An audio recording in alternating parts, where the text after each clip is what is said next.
সবাইকে আসসালামু আলাইকুম। আজ আপনাদের একটু অন্যভাবে সিম ভাজি করে দেখাবো। এভাবে সিম ভাজি করলে খেতে অসাধারণ হয়।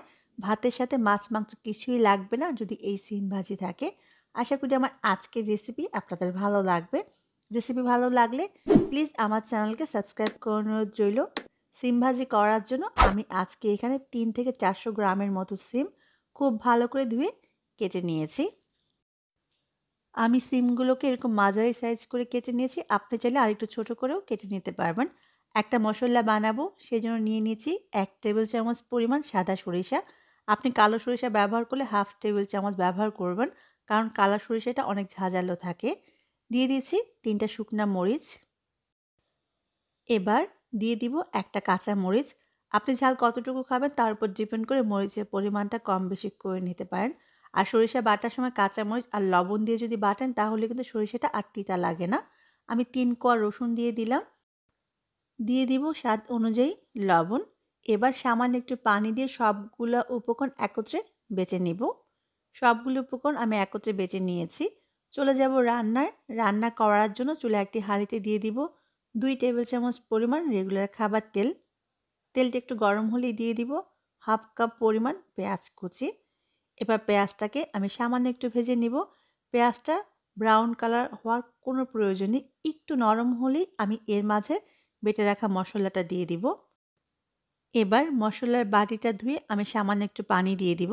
চুলার আঁচটা মাঝারি থাকবে, বাড়িয়ে দিলে মশলাটা পুড়ে যাবে। মশলাটা পুড়ে গেলে কিন্তু তরকারির টেস্ট সম্পূর্ণ নষ্ট হয়ে যাবে। আমি মিনিট খানেকের মতো একটু কষিয়ে নিব। মিনিট খানেক কষানো হলে আমি গুঁড়া মশলা ব্যবহার করব। হাফ চা চামচ হলুদের গুঁড়া দিয়ে দিলাম। দিয়ে দিব হাফ চা চামচ পরিমাণ ধনিয়া গুঁড়া। এবার দিয়ে দিব হাফ চা চামচ পরিমাণ জিরার গুঁড়া। এবার সবগুলো উপকরণ একত্রে খুব ভালো করে আমি কষিয়ে নিব। সরিষা বাটার সময় আমি লবণ ব্যবহার করেছিলাম, সেজন্য এখন লবণ দিব না। লবণটা বুঝে ব্যবহার করতে হবে। আবারও বলছি, সরিষা বাটার সময় কাঁচামরিচ আর লবণ দিয়ে বাটলে তখন কিন্তু সরিষাটা আর তিতা হয় না রান্নার পরে। আমি সামান্য একটু পানি দিয়ে দিলাম মশলাটা কষানোর জন্য। এবার কষিয়ে নিব পানিটা শুকিয়ে তেলটা উপরে ভেসে আসার আগ পর্যন্ত। খুব ভালো করে মশলাটা কষানো হয়ে গেছে। মশলাটা যত ভালো করে কষাবেন ভাজির টেস্ট তত ভালো আসবে। যখন এরকম তেলটা উপরে ভেসে আসবে তখন এর মাঝে সিমগুলো দিয়ে দিব।